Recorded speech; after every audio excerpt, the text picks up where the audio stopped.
Demikian firman Tuhan. Orang yang lemah dan orang yang kuat. Kita yang kuat wajib menanggung kelemahan orang yang tidak kuat, dan jangan kita mencari kesenangan kita sendiri. Setiap orang di antara kita harus mencari kesenangan sesama kita demi kebaikannya untuk membangunnya. Karena Kristus juga tidak mencari kesenangannya sendiri, tetapi seperti ada tertulis kata-kata cercaan mereka yang mencerca engkau telah mengenai aku. Sebab segala sesuatu yang ditulis dahulu telah ditulis untuk menjadi pelajaran bagi kita, supaya kita teguh berpegang pada pengharapan oleh ketekunan dan penghiburan dari kitab suci. Semoga Allah yang adalah sumber ketekunan dan penghiburan mengaruniakan kerukunan kepada kamu sesuai dengan kehendak Kristus Yesus, sehingga dengan satu hati dan satu suara kamu memuliakan Allah dan Bapa Tuhan kita Yesus Kristus. Sebab itu terimalah satu akan yang lain, sama seperti Kristus juga telah menerima kita untuk kemuliaan Allah. Yang aku maksudkan ialah bahwa oleh karena kebenaran Allah, Kristus telah menjadi pelayan orang-orang bersunat untuk mengokohkan janji yang telah diberikannya kepada nenek moyang kita, dan untuk memungkinkan bangsa-bangsa supaya mereka memuliakan Allah karena rahmat-Nya, seperti ada tertulis, sebab itu aku akan memuliakan engkau di antara bangsa-bangsa dan menyanyikan mazmur bagi namamu. Dan selanjutnya, bersukacitalah hai bangsa-bangsa dengan umat-Nya, dan lagi pujilah Tuhan hai kamu semua bangsa-bangsa, dan biarlah segala suku bangsa memuji Dia. Dan selanjutnya kata Yesaya, Harun dari pangkal Isai akan terbit, dan ia akan bangkit untuk memerintah bangsa-bangsa, dan kepadanya lah bangsa-bangsa akan menaruh harapan. Semoga Allah sumber pengharapan memenuhi kamu dengan segala sukacita dan damai sejahtera dalam iman kamu, supaya oleh kekuatan Roh Kudus kamu berlimpah-limpah dalam pengharapan. Demikian jauh pembacaan firman Tuhan. Pujian kepada Kristus selama-lamanya. Haleluya.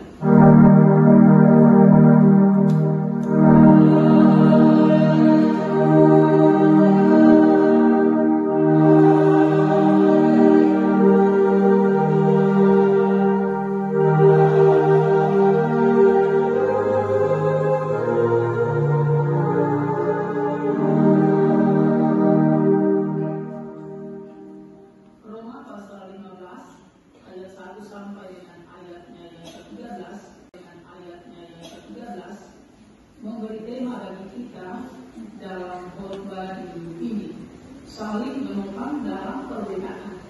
Saling menopang dalam perbedaan. Bapak Ibu saudara-saudari yang Kristus Yesus kasihi, hari ini manusia berlomba-lomba untuk mencapai posisi tinggi. Karena itu, sering kita menjumpai saling sikut demi mencapai keinginan yang baik. Banyak orang tidak lagi peka terhadap sesama. Rasa peduli perlahan luntur, dan pudar dan pertengkaran sering terjadi. Banyak orang tidak dapat hidup rukun. Banyak yang tidak dapat membantu sesama. Itu sebabnya tema kita hari ini, saling menopang dalam perbedaan, mengajak kita belajar dari kitab Roma pasal 15 ayat 1 sampai dengan ayat 13. Surat Roma ditulis oleh Rasul Paulus dalam perjalanannya ke Yerusalem kepada jemaat yang belum dikenalnya, baik kepada orang Yahudi dan untuk orang bukan Yahudi. Dalam bagian pembacaan ini, Rasul Paulus menyatakan bahwa orang Kristen tidak boleh mementingkan dirinya sendiri, tetapi harus saling memperhatikan dan menjadikan orang lain berbahagia. Rasul Paulus memberikan contoh kehidupan Tuhan Yesus untuk mendorong orang percaya melakukan hidup yang sama. Bapak Ibu saudara-saudariku yang Kristus Yesus kasihi, di ayatnya yang pertama sampai dengan ayat 6 itu menjelaskan kepada kita tentang Kristus sebagai teladan utama. Kristus sebagai teladan utama. Sebab Kristus tidak mencari kesenangannya sendiri. Sebagai orang Yahudi, Rasul Paulus diharapkan untuk ikut golongan mereka yang tidak makan daging karena hukum Taurat. Tetapi dalam ayat 1 bagian pembacaan kita, Rasul Paulus menyatakan bahwa ia sendiri mengikuti golongan mereka yang disebut kuat atau memiliki kedewasaan rohani. Rupanya mereka yang imannya lemah, kebanyakan mereka adalah orang-orang Yahudi. Tetapi Paulus di sini tidak melihat mereka dalam masalah ini. Walaupun Paulus tidak setuju dengan mereka yang imannya lemah, tetapi ia memberi perintah supaya mereka yang kuat mengalah terhadap mereka yang tidak kuat. Rasul Paulus berkata, kalau kamu mempunyai iman yang begitu kuat, maka mudah sekali bagimu untuk tidak makan daging itu lagi, ataupun untuk minum anggur. Jika memang kamu begitu kuat, itu kata Paulus, pakailah kekuatanmu demi kepentingan mereka yang lemah dan bukan demi kepentingan sendiri. Di ayatnya yang pertama, Rasul Paulus menyatakan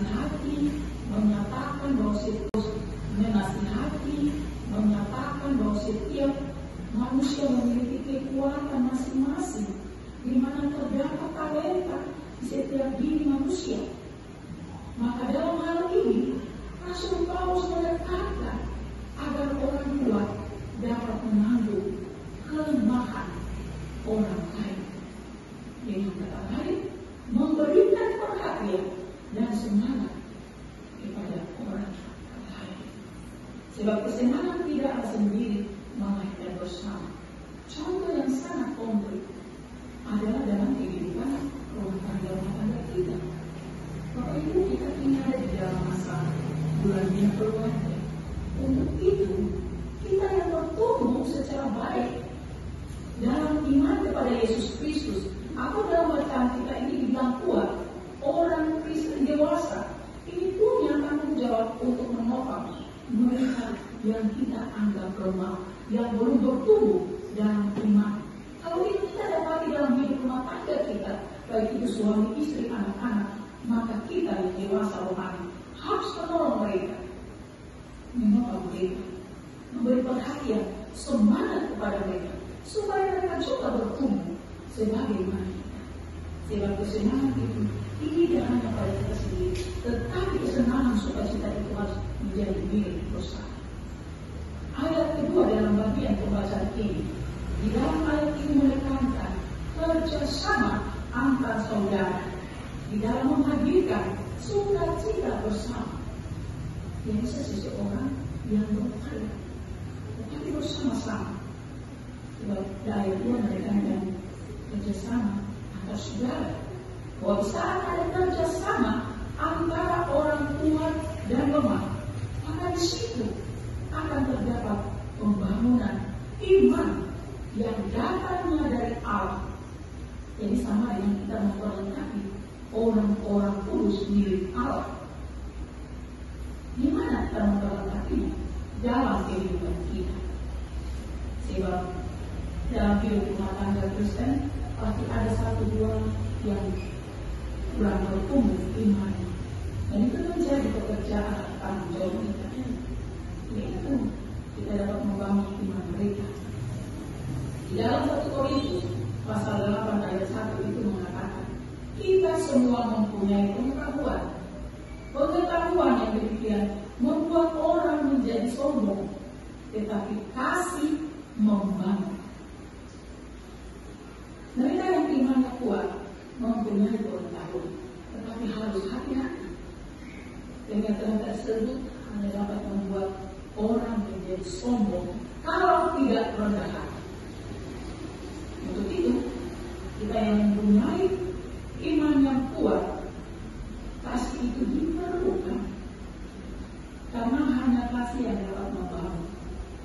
Kalau kita mau menolong orang yang lemah, maka kasih itu harus menjadi dasar hidup kita. Dan itu dasar hidup orang percaya. Dan Bapak Ibu yang Tuhan Yesus Kristus kasih, oleh karena itu kita harus bisa merendahkan diri dan belajar untuk mengutamakan saudara-saudara seiman. Hal ini juga dinyatakan sebab Kristus juga memberi contoh, maka kita juga harus belajar dari Kristus, di mana Ia tidak mempertahankan kekudusannya, kemuliaannya. Ia turun melepas segalanya dan menjadi manusia yang hina untuk menanggung kematian, membebaskan manusia. Dan itu wujud dari cinta kasih Allah kepada kita. Oleh karena itu, kita harus belajar dari Kristus, di mana Kristus hadir tidak mencari kesenangannya sendiri, melainkan kedatangannya untuk menyelamatkan semua manusia yang berdosa, menyelamatkan dunia ini. Untuk itu orang percaya harus mengikuti teladannya. Saya Bapak Ibu yang mengaku Ia sebagai Tuhan Juru Selamat kita harus mengikuti teladannya.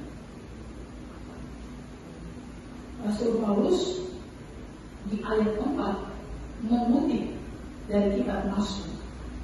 Karena dari situlah kita memperoleh ketetunan, penghiburan, dan akhirnya pengharapan yang sangat diperlukan untuk supaya kita dapat mengutamakan kepentingan mereka yang masih terikat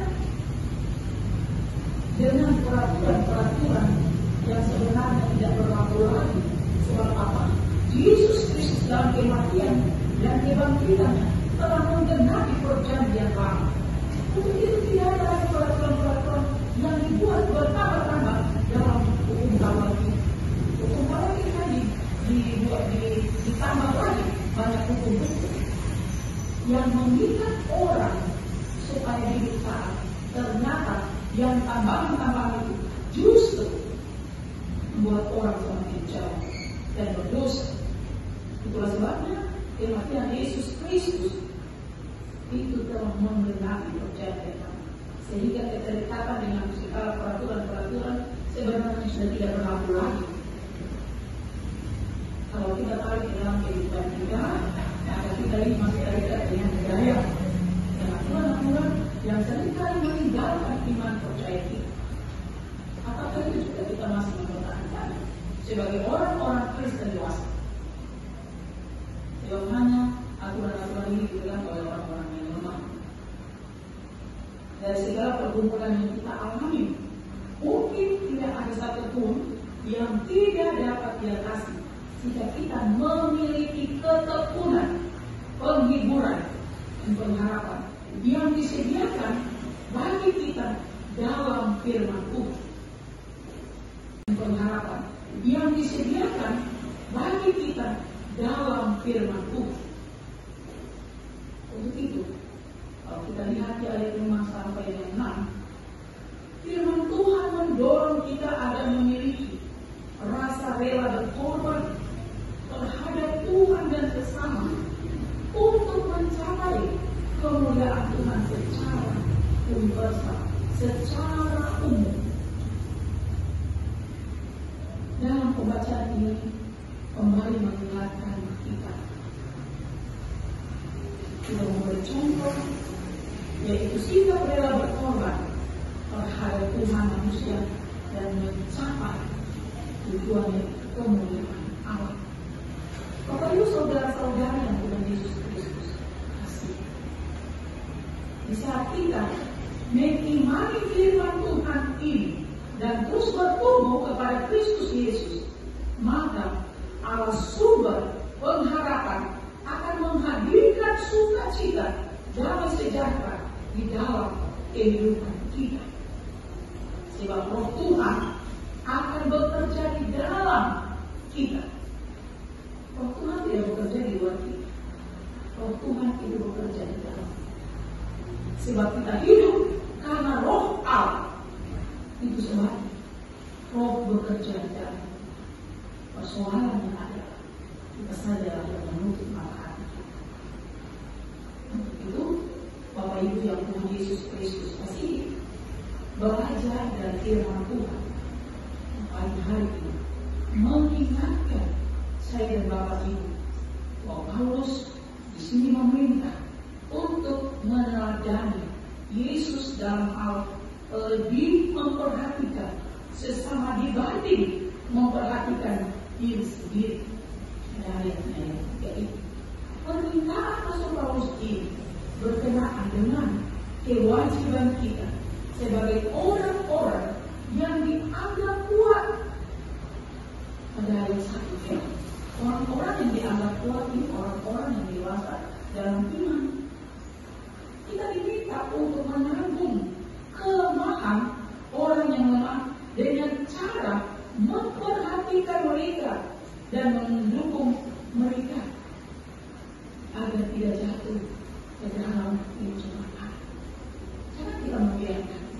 Seringkali kita tahu bahwa yang dilakukan itu adalah salah, dosa, tetapi kita lihat saja, kita biarkan saja, kita biarkan saja.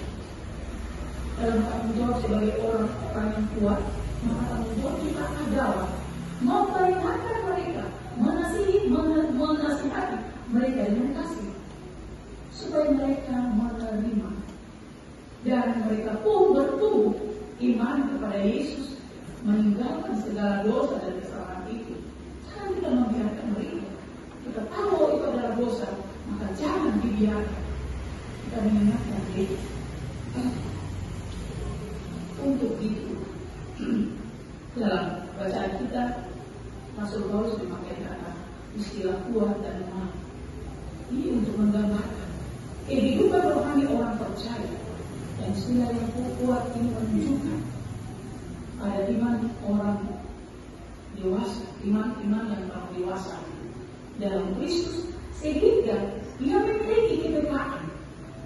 Sebab kalau kita bilang kita ini beriman dan kita ini memiliki, jadi sebagai orang yang dewasa dalam iman, dia memiliki kepekaan, hati-hati. Sebab orang dewasa dalam iman itu memiliki kepekaan terhadap masalah-masalah di sekitarnya, terhadap sesama, terhadap lingkungan. Itu punya kepekaan. Karena dia punya hubungan yang khusus dengan Allah. Karena kedewasaan iman itu kedewasaan iman ini mengantar orang pada kepekaan terhadap lingkungan. Dan orang yang kuat adalah orang yang memahami kebebasan rohani mereka di dalam Kristus dan tidak mau diperbudak oleh aturan-aturan atau hukum-hukum Taurat. Dan mereka yang kuat adalah mereka yang sangat peka pada hati nurani mereka yang diterangi oleh firman Allah.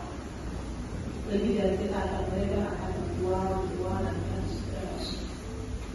tahu yang Rasul Paulus memakai segala hal itu juga memang kepada orang percaya yang lemah imannya, yang imannya perlu dewasa, yaitu yang masih percaya ada ritual atau tradisi hukum tahu. Mereka merasa berkewajiban mematuhi aturan. Itu yang Tuhan Yesus Kristus ini nasihat ini mengingatkan kita semua yang merasa kuat iman agar tekad terhadap pergumulan saudara-saudara seiman kita yang lemah bertumbuh iman kepada Yesus, meninggalkan segala dosa dan kesalahan itu. Jangan kita membiarkan mereka. Kita tahu itu adalah dosa, maka jangan dibiarkan. Kita mengingatkan diri. Untuk itu, dalam bacaan kita, Rasul Paulus memakai kata istilah kuat dan lemah. Ini untuk menggambarkan kehidupan rohani orang percaya.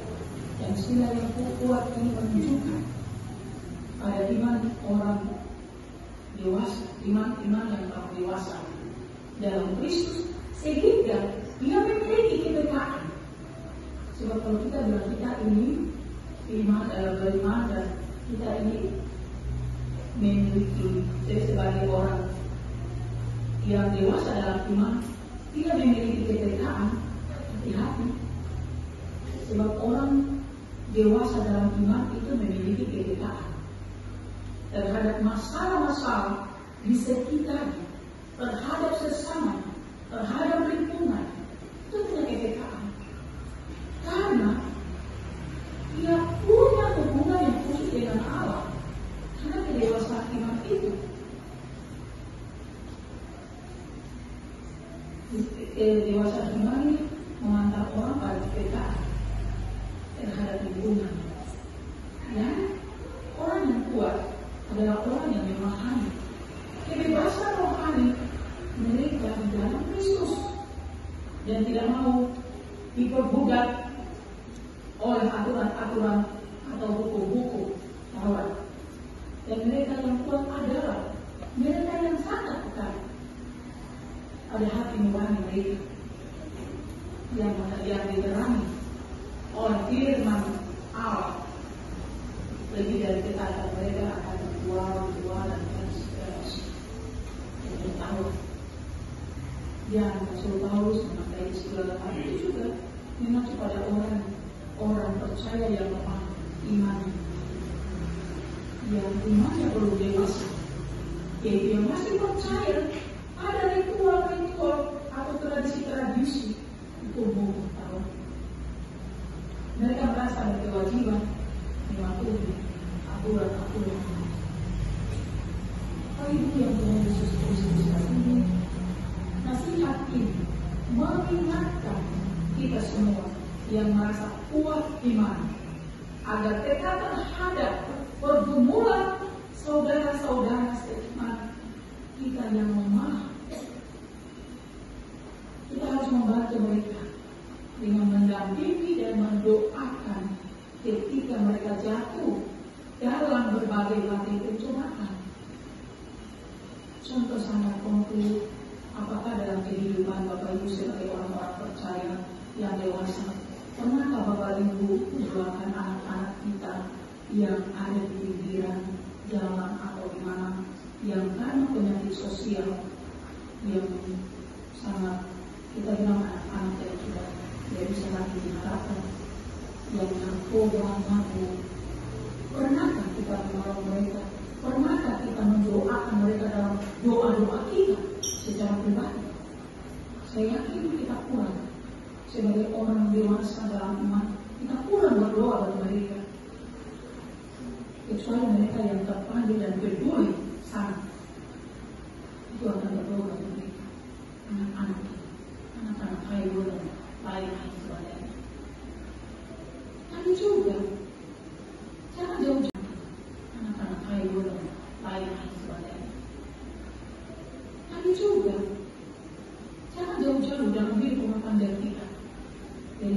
suami, perilaku istri, perilaku anak-anak, perilaku saudara-saudara. Siapa yang bertanggung jawab di situ? Kalau bukan kita yang bertumbuh iman secara dewasa. Itulah yang dapat menolong mereka, mendampingi, mendoakan mereka supaya mereka tidak jatuh dalam sikap-sikap hidup mereka yang bertentangan dengan firman Allah. Sebab jika demikian, kita tidak bisa kerjasama dan tidak ada sukacita, tidak ada damai. Justru yang ada adalah dunia dalam rumah tangga kita, antar saudara dan sesama. Itulah sebabnya firman ini mengingatkan kita, hendaknya kita menjadi panutan, bukan celaan bagi mereka yang lemah, dan kita meninggalkan mereka, bina mereka. Ya, kita harus menjadi panutan. Kita harus mengakui, menerima satu dengan yang lain, sebagaimana Allah telah menerima kita. Allah tidak membedakan kita. Allah menerima kita dalam segala keterbatasan kita. Allah mengasihi kita. Dia tidak membenci kita. Tentu kita harus mengikuti teladannya, karena Dia saja menerima kita. Dan Dia memahkotai kita dengan darahnya, sehingga kita layak menjadi anak-anaknya. Apa jawaban kita terhadap kasih sayangnya? Kalau bukan dengan menolong dan mendoakan mereka yang lemah dalam iman.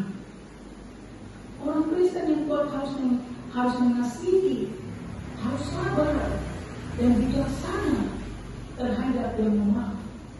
Memang sikap-sikap sabar, mengasihi, bijaksana, lama-lama ada batasnya. Dalam kehidupan kita secara manusia, kita rasa, saya tidak sanggup mengasihinya, saya tidak sanggup sabar, saya tidak sanggup untuk bijaksana. Melihat sikapnya yang tidak pernah berubah, tetap begitu, percuma jadi orang Kristen. Orang Kristen yang lemah harus bertumbuh dalam anugerah dan pengetahuan tentang Tuhan Yesus Kristus. Dan siapa yang mau menolongnya kalau bukan orang yang kuat? Sebab yang kuat harus menolong yang lemah.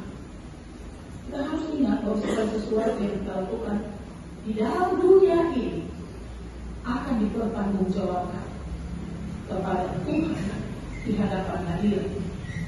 Untuk itu kita harus bisa memuji segala sesuatu yang kita lakukan untuk mendatangkan kedamaian dan untuk membangun hidup bersama sebagai tubuh Kristus. Kita juga perlu melakukannya dengan kasih. Kita harus melakukannya segala sesuatu itu untuk kemuliaan Tuhan, bukan untuk kebanggaan atau kesenangan diri kita. Tapi firman mengingatkan kita untuk mengikuti standar hidup Kristus. Bagaimana standar hidup Kristus?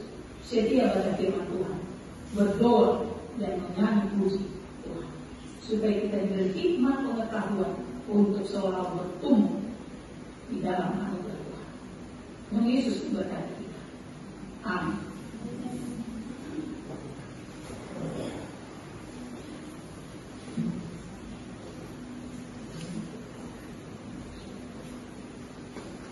Kita akan mendengarkan kesaksian pujian yang dibawakan oleh PW Rayon Oyu.